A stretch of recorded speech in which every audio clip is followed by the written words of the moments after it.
All right, we're here with Brad from the Barr Brothers, and I'm loving you guys' self-titled album. It came out on Secret City September 27th, and You've been touring on it. So what are you guys up to? We're actually wrapping up one of the busiest months in any of our history. We set out from Montreal on October 19th, and since then have been through, the Midwest, St. Louis, Colorado, stopped at the Grand Canyon, Phoenix, went up the West Coast, back into Canada, on the west side of Canada, and have been dipping down into the States. We're in Chicago right now, and this is we actually played our last sort of official show of the tour last night at Shuba, Chicago. You have an Apple in-store coming up soon, don't you? Yeah, actually, in a few hours, we're going to play the iTunes store.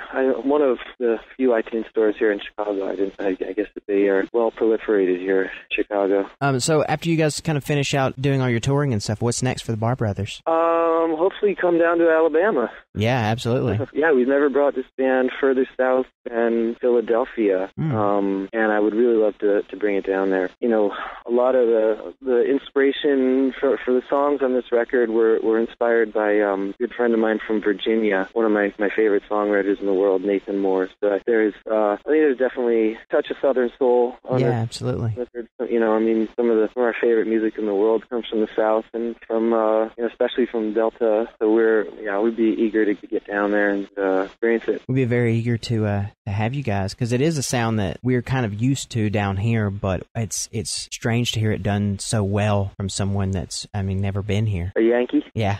Well, I hope we make it. Awesome. Well, you guys, like I said before, your self-titled is out now on Secret City. Came out September 27th. You released a video for Beggar in the Morning, which is your first track off of it. Yeah. And the video is beautiful and very, very creepy, I have to say.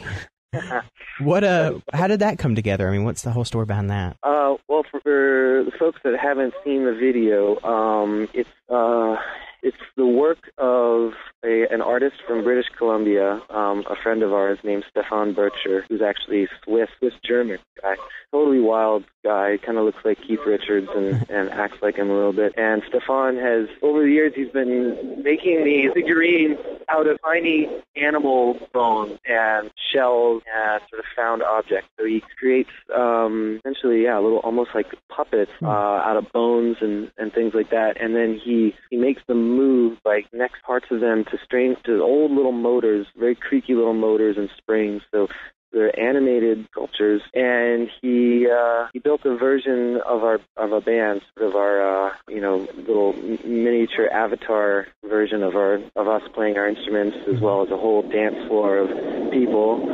Very creepy looking little figurines, and I went out and had a girlfriend from out there, so I was visiting her, and he knew this guy. We went to a studio and checked it out, and I thought this is just too cool, and he hasn't really gotten any kind of recognition, very little, because it's really hard for him to bring his work into the world. And I thought, really, what needs to happen? Someone needs to go and film it as well as can possibly be filmed. When our record, when we got our record deal, there was a little budget in there to make a video, so it was the first thing I thought was send someone out there with a camera and do a nice version of filming his art. And I think it's a pretty good meeting. I originally picked a much creepier song to go along with it than our first song, Beggar in the Morning, but it seems to work pretty good with Beggar in the Morning too. Yeah, it fit really well. It seemed like that they were almost created, the whole thing was almost created for the song, because it fits so well together. Yeah, we sort of, as with a lot of things with this record, kind of put ourselves into God's hands in a way, not to sound religious, but just that, when you got to leave room for the unknown and the unforeseen accidental union. That's kind of been a big part of our philosophy, and letting things happen and trying to take different elements and putting them together. And there's going to be something that works in that, and at the very least, it could be jarring, but that's a big part of what art is for me, is allowing room for the unknown and unforeseen to take place. You can't really control it too much. You guys are incredibly experimental as far as not only your sound, but the physical approach that you guys have to your instruments. I know I saw the video of you guys doing Deacon's Son on Explore Music, and you were playing with like a string or a tape recorder. And how much of the creative process is just experimentation? Well, a lot of it actually, when we were making our record, it was a lot of experimenting. We weren't actually aware that we were making making a record at the time, we had this studio in Montreal, and my brother and I, for the first time, we had this whole sort of sonic playground and a way to record it. So we were doing a lot of trial and error, tying strings to guitars and yanking them around, and the harp. We have a harpist in the band, Sarah Page, who's incredibly gifted, symphony musician who also loves experimenting and turning her harp inside out. So running the harp through fuzz pedals and bass cabinets and making it feedback, and really just sort of testing, trying it all, like not feeling at all inhibited by any kind of time restraints or money. That was sort of the beauty of this record for us, was all that room to experiment. And it's great in a live setting too, because there's a lot of stuff going on stage that I think people haven't ever seen before. I certainly haven't, and that's just a comment we get a lot. It's like, I've never seen that. And it's all pretty simple ideas, but it's just that cool thing of trying something and seeing people react to it. It's really fun for us. Yeah, and her harp playing, it's something that is not specifically definitive for you guys, but it adds so much to what are essentially fairly simple songs as far as the approach goes. It blows my mind. There's, of course, the harp on the album. There's tons of instrumentation. You guys have banjos and harmonicas and just tons of stuff all over that album. It must have been quite a recording process. Yeah, and I guess that's one of the things that we were shooting for, and maybe reflective of the way our tastes have gone over the years, like keeping things simple enough, whether it's sort of trancey desert blues or a folk song with some simple chord changes, really trying to get it down to its simplest form so that you do have room to experiment sonically, and you're not trying to keep track of a lot of harmonic changes or time signature changes. It's essentially folk music in the sense that,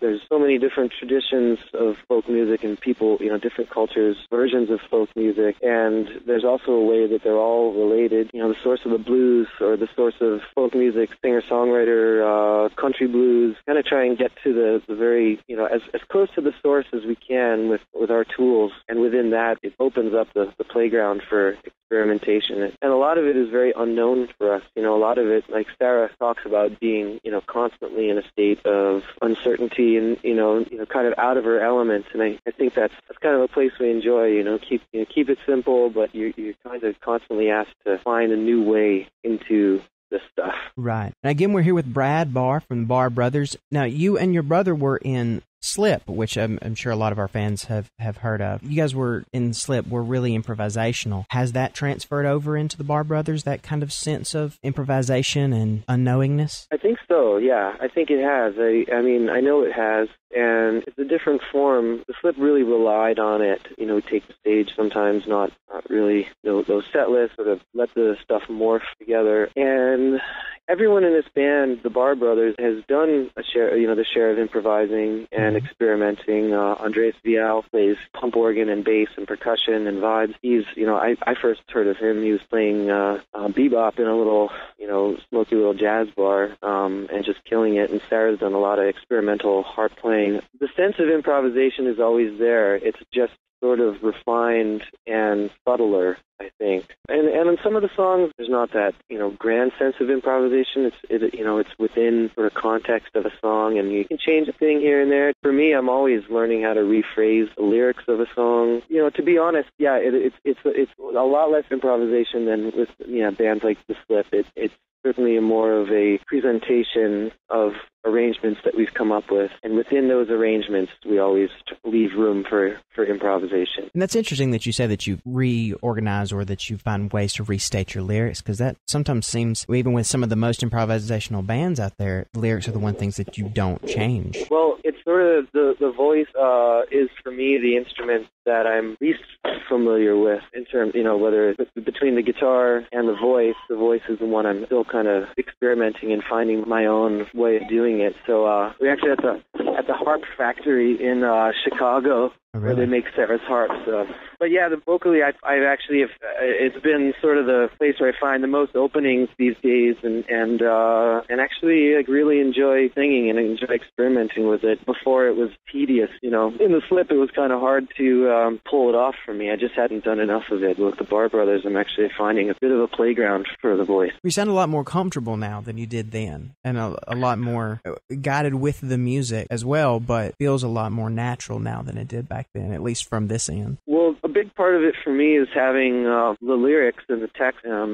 believe and stand behind the lyrics and trust them a lot more. With the slip, I think I was constantly not necessarily certain of what direction I was coming from lyrically. Has that something that's kind of come with experience and getting older, getting more comfortable with yourself vocally and lyrically? Yeah, I chalk it up to that for sure.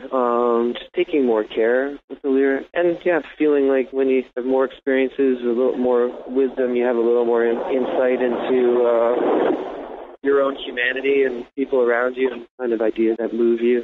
I dig a little deeper for the lyrics, take a little more time and careful to sculpt them how I want to say it. Again, we're here with Brad Barr from the Barr Brothers, man. Thanks for talking to us. I really appreciate it. We've been loving the CD. Thank you. Great talking with you. It was a good one. It's just been unbelievable. Well, thank you so much. One last question. What are you guys listening to right now? Let's see. We, in the car, have been listening to, Blind Willie Johnson's always on in the car. There's a guy we played with in Boulder, Colorado. He's the violin player in the band of Montreal. We're actually from Georgia, I think. And that band, his solo project called Kishibashi. That we can't get enough of that. I don't think he's released it yet. I think the CD he gave us is soon to be released, a little EP. But Kishibashi was crazy. Awesome. You can dig that up. Yeah. We'll definitely keep an ear out for that because that's right in our neck of the woods. Yeah, I think he just moved to Norfolk, Virginia. Actually, we have quite a few Montreal fans down here. Oh, nice. Yeah, they're great. All right, man. Well, I appreciate it. Andrew, good talking with you, and hope to see you down there soon. What city are you in, Alabama? We're in Jacksonville. Jacksonville. Okay, yep. Beautiful. Just a little piece outside of Atlanta, just kind of close to the Georgia line. So